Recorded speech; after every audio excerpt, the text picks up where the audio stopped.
Si hay algo de lo que podemos estar seguros en esta mañana, es que todos los creyentes que se encuentran aquí en este lugar desean ver cambios graduales y permanentes en sus vidas.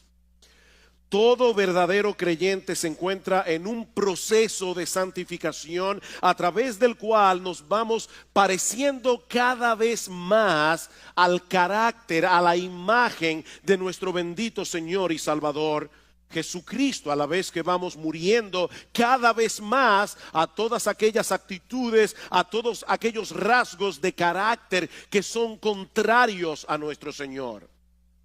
Sin embargo, no todos los cristianos están conscientes del papel tan importante que juegan las emociones en ese proceso de cambio. No todos estamos conscientes del tremendo obstáculo que las emociones pueden llegar a ser cuando no ocupan un lugar correcto en nuestras vidas. Y ese es precisamente el tema que yo quisiera tratar en esta mañana: las emociones y la santificación. Mis hermanos, nuestras emociones juegan un papel de suprema importancia en cada decisión que nosotros tomamos, en la forma como evaluamos y reaccionamos cada información que recibimos, en nuestra relación con los demás, incluyendo nuestra relación con el Señor, en el proceso de aprendizaje, en el crecimiento espiritual, en la forma como nos comportamos. Nosotros somos seres emocionales. Dice un autor: todo lo que hacemos, todo lo que decimos, todo lo que pensamos es en algún sentido emocional. De hecho, constantemente nosotros nos encontramos revelando lo que hay en nuestros corazones en forma o en función de nuestras emociones. ¿Cuántas veces nosotros decimos me siento de esta o de aquella manera? Todo el tiempo. Ya yo no me siento igual con respecto a esta persona. No me siento igual que antes. Somos seres emocionales. Eso es parte, mis hermanos, de lo que somos, como fuimos creados a imagen y semejanza de Dios. Ahora, ¿cómo funcionan nuestras emociones? Ese aparato emocional que Dios colocó en nuestras almas, ¿cómo funciona? ¿Podemos nosotros ejercer algún tipo de control sobre nuestras emociones? ¿O somos más bien controlados por ellas? ¿Cómo debe ser la interacción entre nuestras emociones y nuestra razón? Si han visto ustedes seguramente muchas veces en esta situación de saber con la cabeza que tienen que hacer algo, pero en el corazón no tener el menor deseo de hacerlo. ¿Cuál de las dos facultades debe ir sentada en el asiento del conductor? ¿La razón o las emociones? Bueno, esas son algunas de las preguntas que yo quisiera responder en esta mañana, y no tengo ningún texto específico que vamos a estar exponiendo. Vamos a ver una perspectiva bíblica general del manejo de las emociones, comenzando con una perspectiva del funcionamiento de nuestras emociones. ¿Cómo funcionan nuestras emociones? Bueno, para responder esa pregunta tenemos que entender que nosotros somos seres emocionales porque fuimos creados a imagen de un Dios emocional. Como decíamos hace un momento, Dios tiene emociones, Dios siente emociones. Solo que a diferencia de Dios, nosotros somos seres compuestos. Dios es solo espíritu, nosotros somos cuerpo y alma. Nosotros tenemos una parte material que es el cuerpo, tenemos una parte espiritual que es el alma, y esa parte material interacciona con la parte espiritual en una forma increíblemente misteriosa. Nosotros no podemos entender de ninguna manera cómo es que interactúan en nosotros el cuerpo y el alma. Por ejemplo, estás triste. ¿Dónde está esa tristeza? ¿Dónde radica? Radica en el alma. Pero esa tristeza que radica en el alma te lleva a llorar con lágrimas físicas que tú puedes palpar. Eso activa tu glándula, yo no sé cómo se llama eso, pero las glándulas lacrimales. Y es algo puramente espiritual. Un temor extremo te puede paralizar, te puede dejar sin voz. Un fuerte sentido de culpabilidad puede enfermarnos. Probablemente eso fue lo que le pasó a David cuando dice en el Salmo 32 que mientras él cayó su pecado con Betsabé, se envejecieron sus huesos. Y dice David, se volvió mi verdor en sequedades de verano. David se consumió físicamente por causa de su pecado.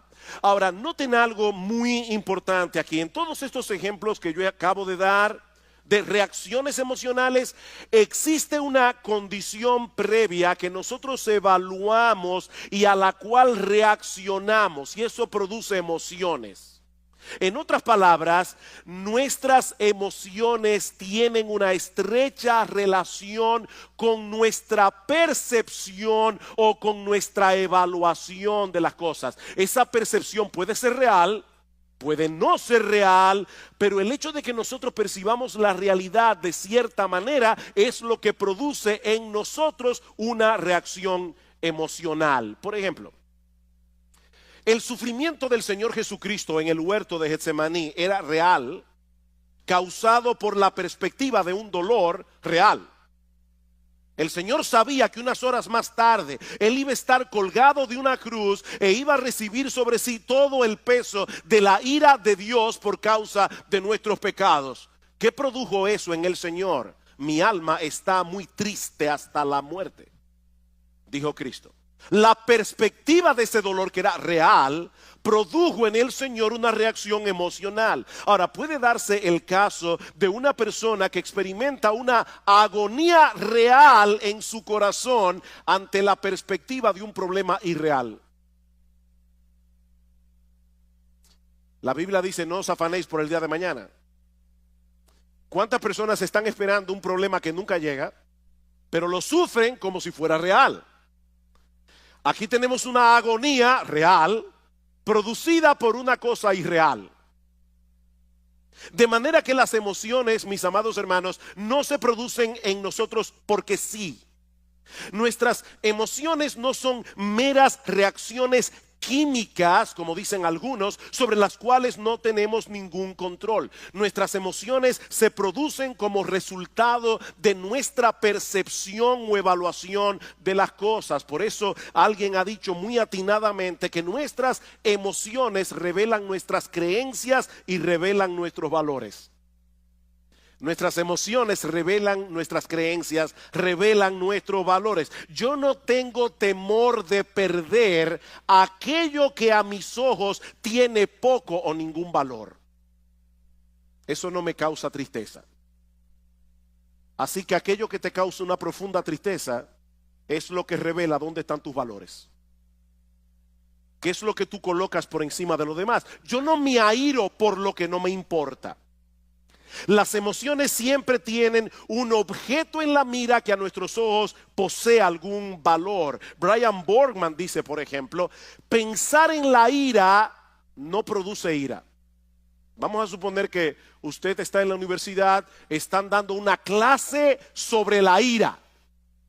Eso no produce ira. Pero pensar en el aborto sí lo produce. ¿Se dan cuenta? Pensar en la ira no produce ira. Pensar en la injusticia del aborto sí produce ira, o debería producir ira. Ahora, por supuesto, eso no significa que antes de experimentar una emoción nos detenemos a evaluar conscientemente lo que está sucediendo a nuestro alrededor para luego reaccionar. Eso es algo que ocurre de manera instantánea. Por ejemplo, si en medio de la noche, a las 3 de la mañana, tú estás profundamente dormido, escuchas un ruido atronador en la sala de tu casa, lo más natural es que sientas temor inmediatamente, aunque tú no tengas ni idea de lo que produjo ese ruido. Ese temor se produce por la percepción de que puedes estar en peligro. No es necesario que el peligro sea real. Tal vez fue que se cayó una lámpara, el gato la tumbó. Puede ser que no haya un ladrón en la casa. El peligro no es real. Pero basta con que tengamos la percepción de que podemos sufrir algún tipo de daño y eso va a disparar en nosotros la emoción del temor. Y lo mismo ocurre a la inversa. Un individuo puede estar tan seguro de que van a darle un aumento de sueldo que él ya lo está disfrutando sin tenerlo en la mano, aunque al otro día lo boten de la empresa. Y eso lamentablemente pasa muchas veces. O puede suceder que un individuo esté tan seguro de que la muchacha que le gusta le va a decir que sí, que él ya está experimentando la emoción de la boda. Pero resulta que ella le dice que no. Es así como funcionan nuestras emociones. El objeto de nuestra esperanza puede ser una mera ilusión, pero causa una emoción real. Ustedes recuerdan, luego de la victoria de Saúl contra el pueblo de Amalek, que Samuel mandó a llamar al rey Agag, a quien Saúl le había perdonado la vida, a pesar de que Dios le había dicho explícitamente que lo matara. Dice la Biblia en 1 Samuel capítulo 15 versículo 32, que Agag vino delante de Samuel alegremente, pensando dentro de sí que el peligro había pasado. Unos minutos más tarde fue descuartizado. Su alegría fue real, pero su perspectiva de la realidad no lo era. Y eso nos lleva de la mano a nuestro segundo encabezado. Ya vimos, yo espero que se haya podido entender cómo funcionan las emociones, cómo se disparan las emociones. Bueno, veamos ahora en segundo lugar nuestra responsabilidad en el control de las emociones. Nuestra responsabilidad en el control de las emociones. Mis hermanos, si nosotros partimos de la presuposición de que nuestras emociones son impulsos primitivos o meras reacciones químicas sobre las cuales no tenemos ningún control, entonces nosotros no somos responsables por las emociones que experimentamos. Sin embargo, es interesante notar que en la Biblia Dios nos da órdenes muy precisas con respecto a las emociones que nosotros deberíamos sentir con respecto a ciertas cosas. Dios nos da órdenes emocionales. Por ejemplo, en Deuteronomio capítulo 6, versículo 5.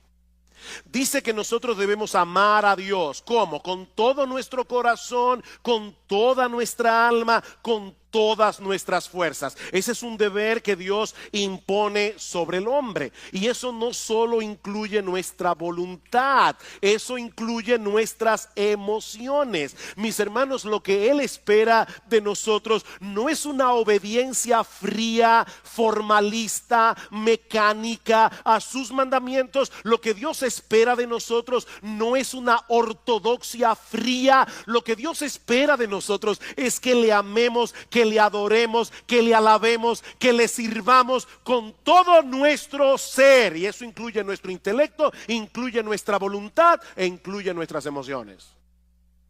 ¿Qué dice el Salmo 100? Cantad alegres a Dios, habitantes de toda la tierra. Venid ante su presencia con regocijo. Nosotros debemos venir a la casa de Dios, debemos venir a encontrarnos con el pueblo de Dios y sobre todas las cosas debemos venir a la presencia de Dios con una expectativa de alegría.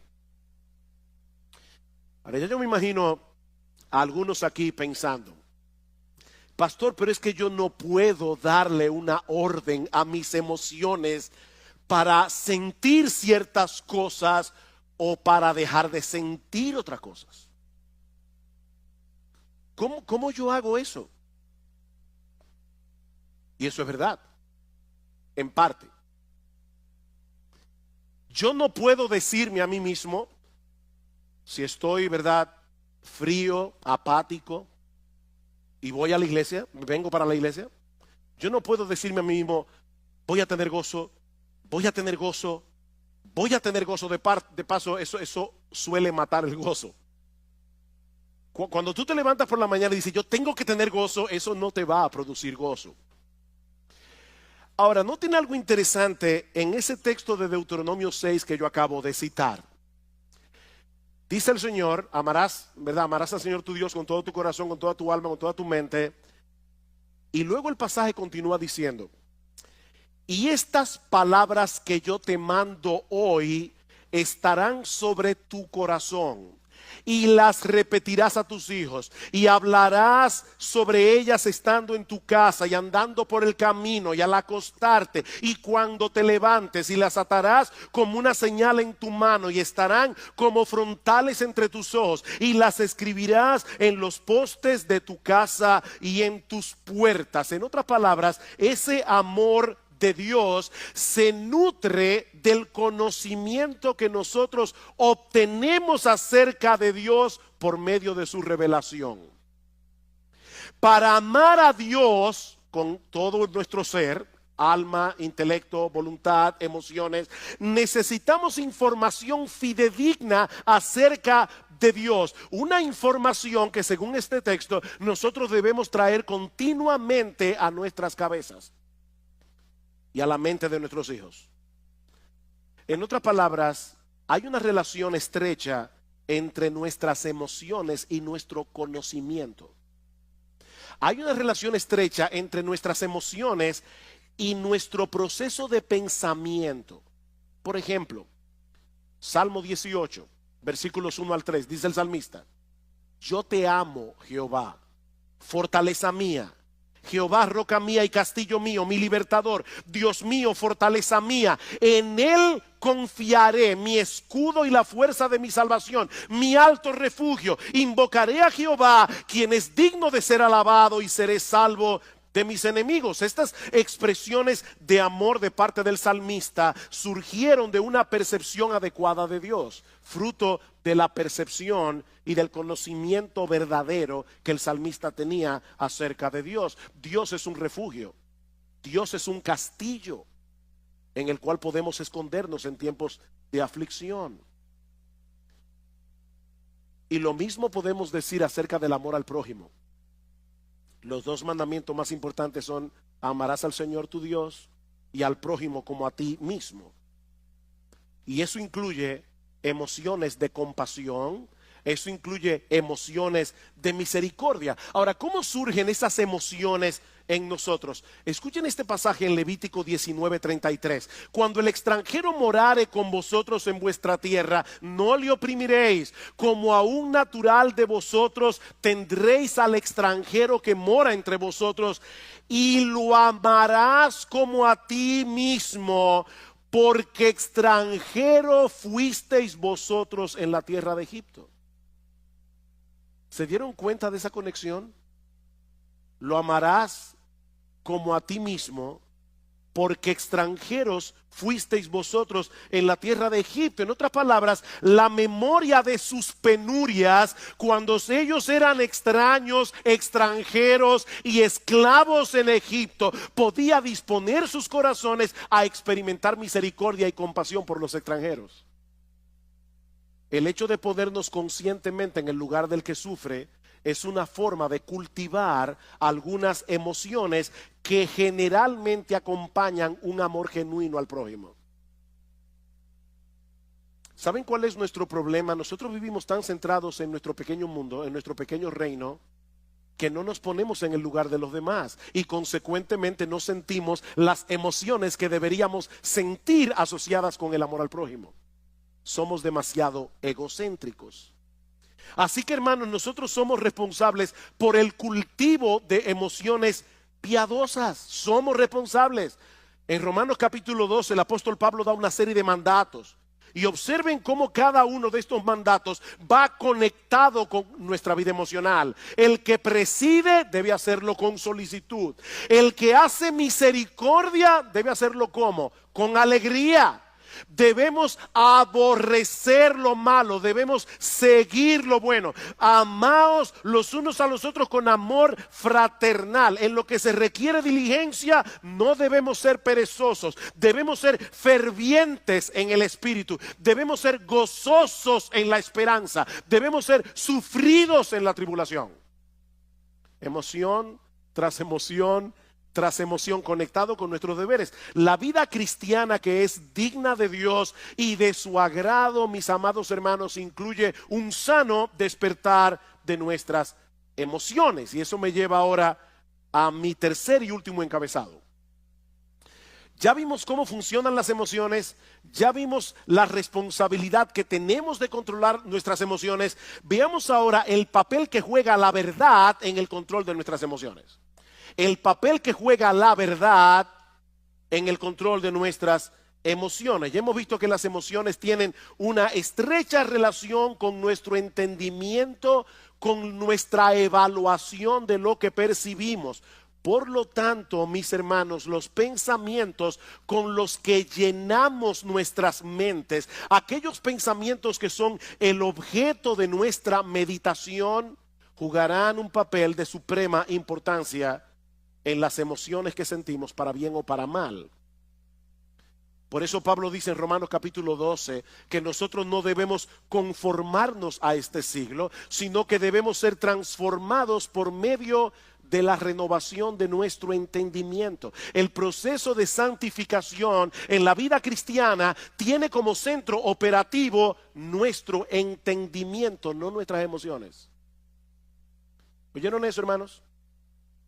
El proceso de santificación tiene como centro operativo nuestro entendimiento, no las emociones. Nosotros llegamos a la vida cristiana con muchas mentiras en nuestras mentes que ahora deben ser gradualmente desplazadas por la luz de la verdad de Dios revelada en su palabra. Eran estas mentiras las que estaban detrás de todo comportamiento pecaminoso y de toda emoción pecaminosa.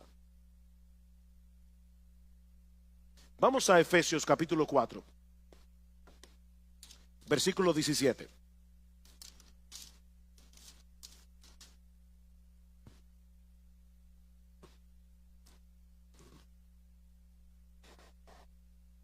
Dice Pablo, versículo 17, esto pues digo y requiero en el Señor, que ya no andéis como los otros gentiles que andan en la vanidad de su mente, teniendo el entendimiento entenebrecido, ajenos de la vida de Dios por la ignorancia que en ellos hay, por la dureza de su corazón. ¿Por qué los incrédulos viven como viven? Pablo dice, porque tienen una mente vana en lo que respecta a las cosas espirituales. Pueden ser personas sumamente inteligentes en todo lo demás, pero en lo que respecta a la vida de Dios son ignorantes.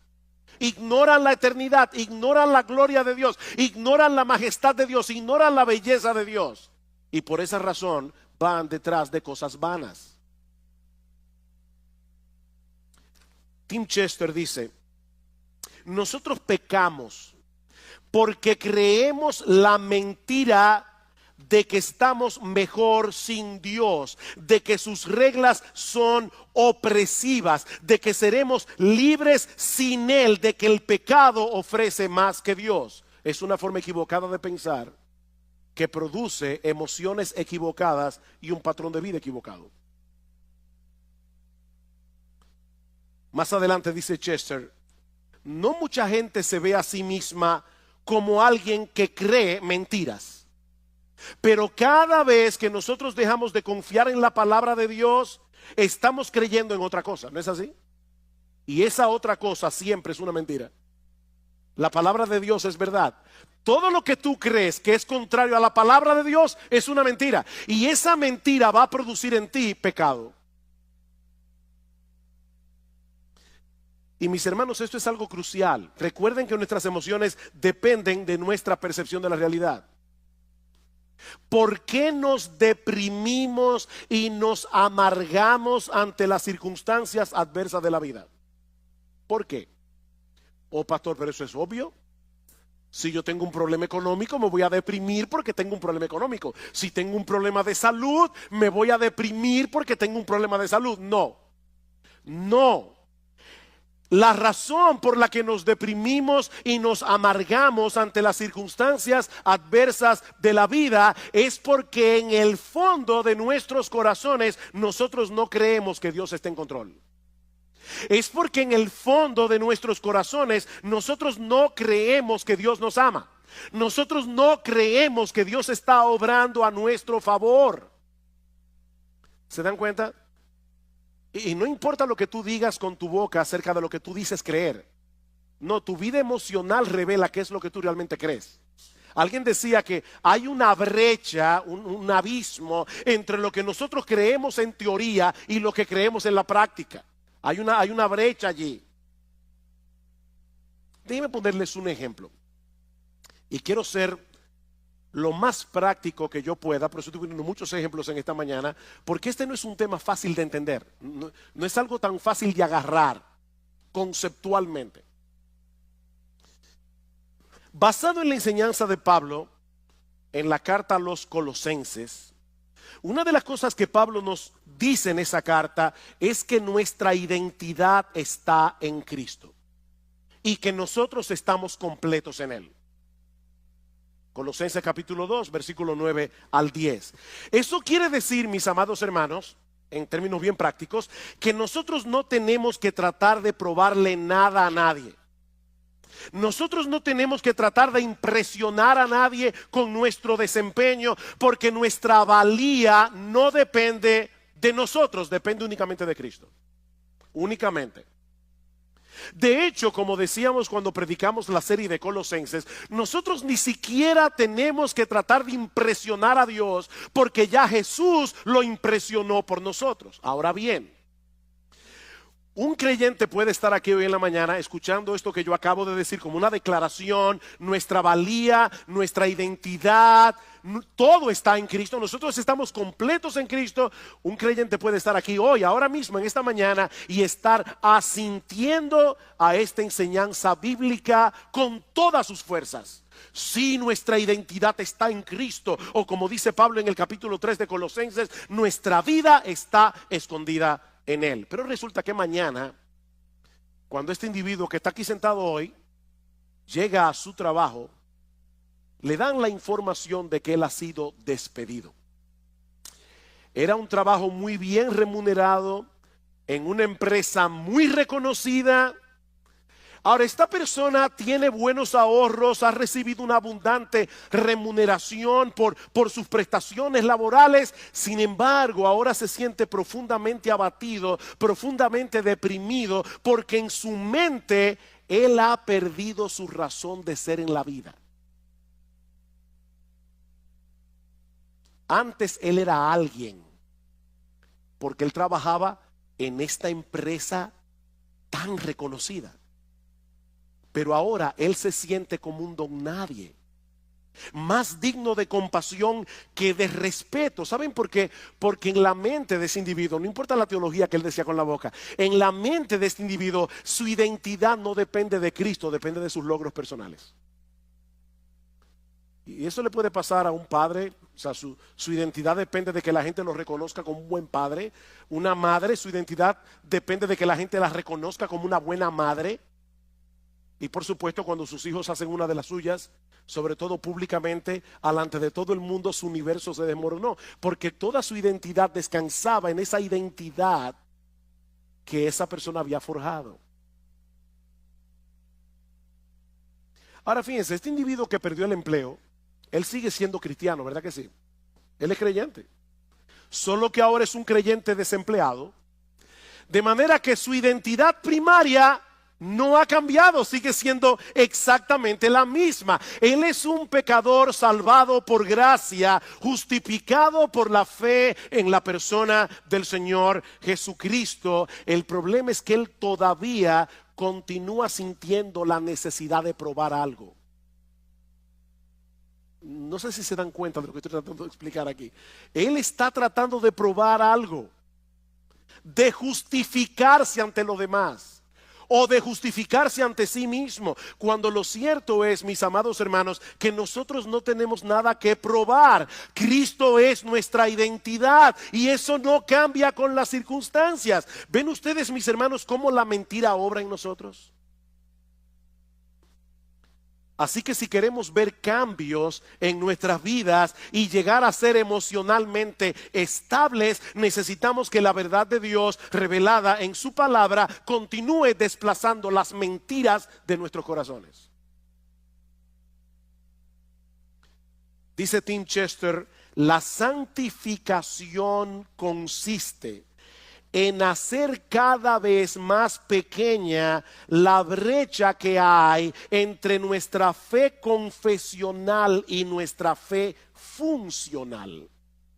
Nuestra fe confesional, lo que tú dices creer, tu teología, con lo que tú realmente crees en la práctica. Y más adelante, él añade, tratar de cambiar únicamente nuestra conducta no funciona, porque las mentiras que crearon esa conducta continúan allí todavía. Vamos al Salmo 119. Salmo 119. Ustedes conocen que este salmo tiene como tema central la palabra de Dios. Esto es un poema de amor a la palabra de Dios. ¿Qué dice el salmista en el Salmo 119? Versículo 25. Abatida hasta el polvo está mi alma.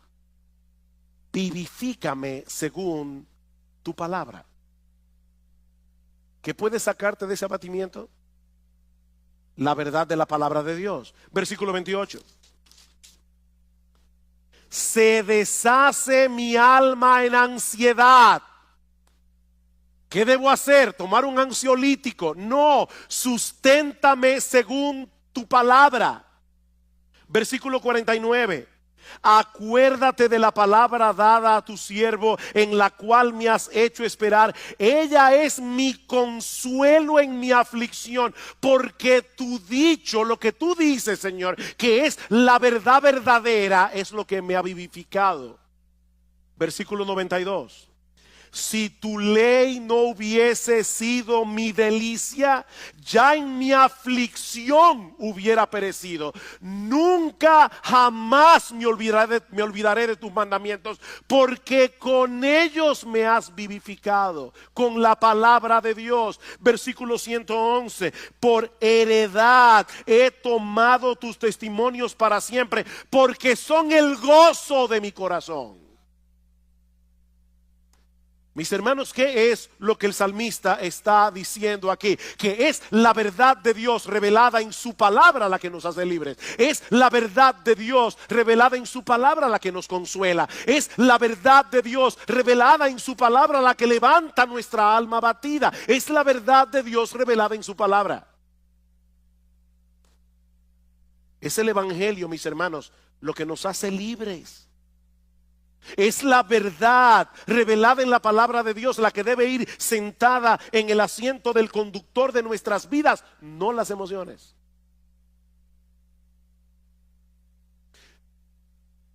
Imagínate que tú pecas contra Dios en cualquier cosa y tú sabes que pecaste. El Espíritu Santo te redarguye de pecado. Tú le pides perdón a Dios. Déjame hacerte una pregunta que quiero que respondas allí donde estás en tu corazón. ¿Cuántas veces tú has pecado contra Dios, le has pedido perdón por tus pecados y sigues sintiéndote culpable? ¿Cuántas veces? ¿Cuántas veces tú pecas contra Dios, pides perdón y todavía hay una voz dentro de ti que te dice, qué fácil? Después que hiciste lo que te dio la gana, ahora tú quieres venir delante de Dios para que te perdone. Aquí las emociones nos están traicionando. Porque la Biblia dice que si confesamos nuestros pecados, Él es fiel y justo para perdonar nuestros pecados y limpiarnos de toda maldad. ¿A quién tú le vas a creer? ¿A tu aparato emocional que te hace sentir no perdonado o a la promesa de Dios de que si confesamos nuestros pecados, Él es fiel y justo para perdonar nuestros pecados y limpiarnos de toda maldad? La palabra de Dios está por encima de nuestras emociones. Es que Dios ha dicho claramente que Él nos perdona cuando nosotros confesamos nuestros pecados. No debemos sentar las emociones en el asiento del conductor. Mis hermanos, si no nos mantenemos predicándonos a nosotros mismos estas verdades, no vamos a poder mantener un saludable control de nuestra vida emocional. Salmo 103, versículo 2. Estaba leyendo este salmo ayer. Bendice, alma mía, a Jehová, y bendiga todo mi ser su santo nombre. Bendice, alma mía, a Jehová, y no olvides ninguno de sus beneficios. Él es quien perdona todas tus iniquidades. Él es el que sana todas tus dolencias. Él es el que perdona todas tus iniquidades. Pero lamentablemente muchos creyentes olvidan este aspecto fundamental de la vida cristiana. Como dice Sinclair Ferguson, nuestro problema es que pensamos con nuestros sentimientos, no con la cabeza. Nosotros pensamos con el corazón, pensamos con los sentimientos. Tengo que poner otro ejemplo.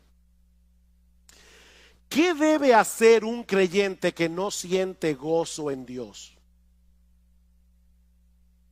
¿Alguna vez has venido a la iglesia y estás cantando y tú tienes el corazón como un témpano de hielo?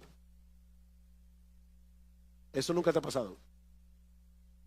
Te felicito. A mí me ha pasado. ¿Y saben qué es hablando en buen dominicano, lo que da más cuerda cuando uno está así? Tener un hermano al lado que está encendido en fuego.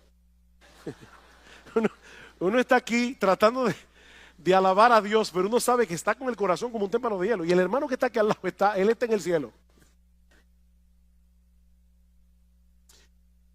¿Qué debe hacer un creyente en esa situación?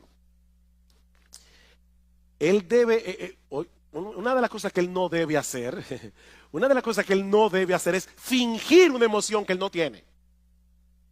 No hagas eso es mentira. Pero una de las cosas que tú debes hacer es recordarte a ti mismo que Dios sigue siendo nuestro gozo y aceptarlo por fe. Aunque en ese momento no estés sintiendo nada, Dios sigue siendo nuestro gozo. Yo debo aceptarlo por fe. Tu gozo no va a retornar pensando en el gozo o deseando el gozo, sino enfocándote en las verdades acerca de Dios reveladas en su palabra. Es mirando a Dios, no al gozo. No persigas al gozo, persigue a Dios. ¿Cómo yo persigo a Dios? Enfocando mi mente en lo que Él me ha dicho que Él es en su palabra. Y yo voy a comenzar a recordar atributo tras atributo tras atributo de lo que Dios revela de sí mismo en su palabra, hasta que mi corazón comience a arder otra vez. Y puede ser que eso no pase inmediatamente.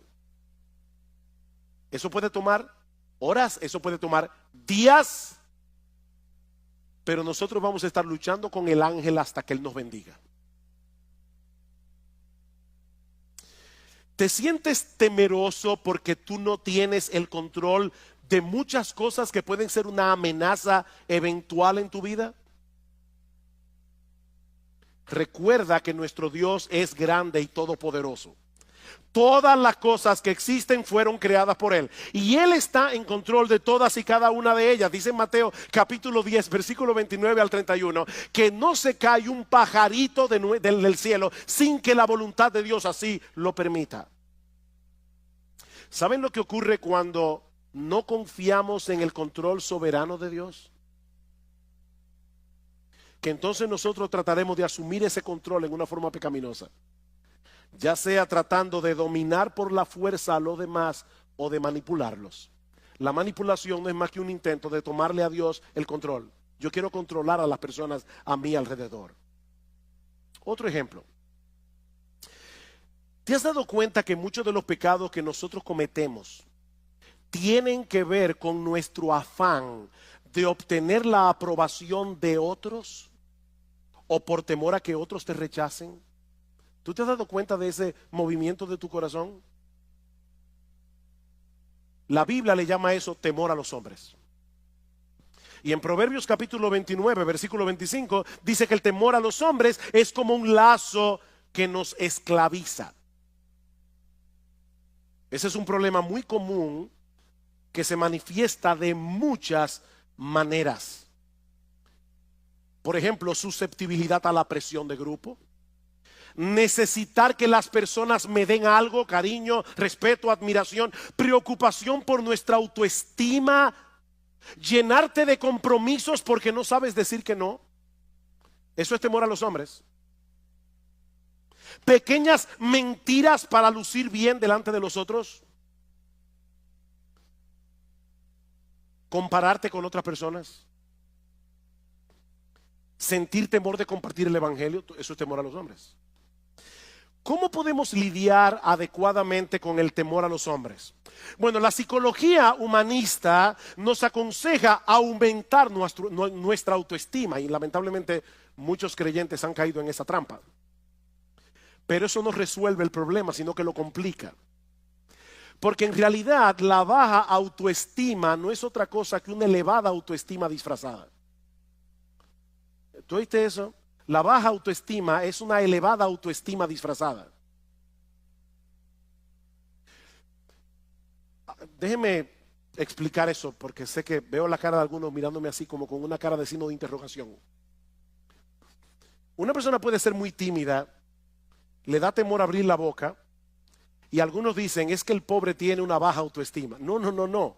La razón por la que él o ella es tímido es porque se estima tanto que él tiene miedo de abrir la boca y confirmar ante los demás que es un tonto.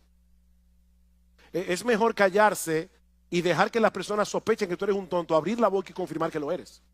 Entonces la razón por la que mucha gente es tímida es porque no quiere descubrirse delante de los demás, porque se estima demasiado a sí misma. Si no se estimara tanto, no tuviera temor de los demás.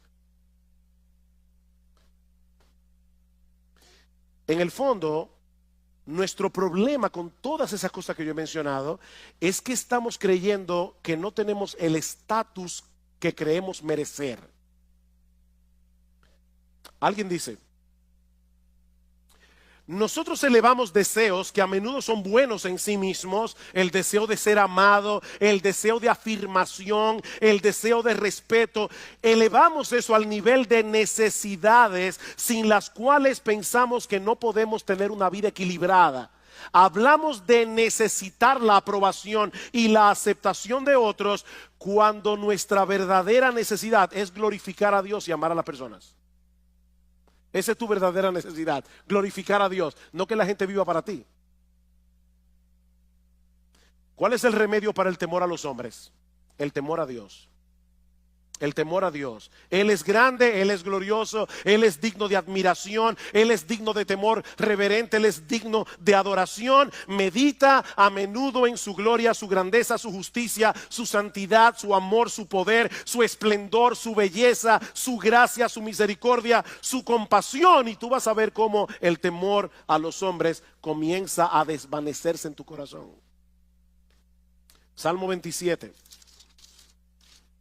Salmo 27, versículo 1. Jehová es mi luz y mi salvación, ¿de quién temeré? Jehová es mi luz y mi salvación, ¿de quién temeré? Jehová es la fortaleza de mi vida, ¿de quién he de atemorizarme? Cuando se juntaron contra mí los malignos, mis angustiadores y mis enemigos para comer mis carnes, ellos cayeron y tropezaron. Aunque un ejército acampe contra mí, no temerá mi corazón. Aunque contra mí se levante guerra, yo estaré confiado. ¿Por qué? Porque Jehová es mi luz y mi salvación. Imagínate ese Dios al lado de la persona a la que tú le temes, y lo vas a ver como una pulga. ¿Te sientes atraído por las cosas de este mundo? Y se te está haciendo difícil decir que no a esas cosas porque te prometen emociones como deleites, placer, alegría. Una vez más, mis amados hermanos, la respuesta de la Biblia no es escoger entre un santo aburrimiento y un pecado entretenido. No. La Biblia nos invita más bien a buscar ese deleite, ese placer, esa alegría en el único lugar donde realmente puede ser hallado: en Dios mismo. En Dios mismo. ¿Recuerdan ustedes lo que Cristo le dijo a la mujer samaritana? El que bebiere de esta agua volverá a tener sed, mas el que bebiere del agua que yo le daré no tendrá sed jamás, sino que será en él una fuente de agua que salte para vida eterna. ¿Qué es esa fuente de agua? ¿Saben qué es esa fuente de agua? Dios mismo. Es el Espíritu Santo morando en nuestro interior. ¿Y cómo lo sabemos? Porque más adelante en Juan capítulo 7, versículo 37 al 38, escuchen lo que dice el Señor Jesucristo. En el último y gran día de la fiesta, Jesús se puso en pie y alzó la voz diciendo: si alguno tiene sed, venga a mí y beba. El que cree en mí, como dice la Escritura, de su interior correrán ríos de agua viva. ¿Qué le dijo a la samaritana? El que bebiere de esta agua volverá a tener sed. El que bebiera del agua que yo le daré no tendrá sed jamás, sino que será en él una fuente de agua que salte para vida eterna. ¿Cuál es esa fuente de agua? Versículo 39. Esto dijo del Espíritu que habrían de recibir los que creyesen en él. Es Dios por su Espíritu morando en nuestro corazón. Es una fuente de agua que salta para vida eterna. Los deleites de este mundo no perduran. Nosotros fuimos creados para disfrutar de un deleite más profundo y perdurable, el deleite de conocer a Dios y de tener comunión con Él. Alguien decía que cada vez que nosotros pecamos es porque pensamos que el placer del pecado es real y que el gozo en Dios es insustancial o distante. Pero lo cierto es, oigan esto, hermano, porque es importante, es exactamente al revés. Cada gozo que experimentamos en esta vida es una sombra de la fuente de todo gozo, que es Dios mismo. Cada gozo que tú experimentas es una sombra del verdadero gozo que se encuentra en Dios. Y mis hermanos, yo podría continuar en esta mañana multiplicando los ejemplos, pero el tiempo se ha ido. Todos llegarían al mismo punto. Dios nos creó a su imagen y semejanza. Eso incluye nuestra facultad de experimentar emociones. Nuestra vida emocional fue diseñada originalmente para girar en torno a la persona de Dios y nadie más. Podemos disfrutar de un montón de cosas creadas por Él para nuestro deleite, pero si sustituimos a Dios por esas cosas, ya hemos caído en el pecado de la idolatría. Y la idolatría es blasfema, es dañina y es destructiva. Dice el Salmos 16:4: se multiplicarán los dolores de aquellos que sirven diligentemente a otro Dios. Si queremos tener una vida emocional estable y seguir avanzando en nuestra santificación progresiva, lo que necesitamos no es terapia psicológica, lo que necesitamos es llevar cautivo todo pensamiento a la obediencia a Cristo. Llenar nuestras mentes con la palabra de Dios y creer ciertamente lo que dice la palabra de Dios. Pongamos la verdad de Dios revelada en su palabra en el asiento del conductor. Sentemos las emociones en el asiento del pasajero y sigamos corriendo nuestra carrera con paciencia, con los ojos puestos en Jesús, buscando en Él y solo en Él lo que solo Él puede dar.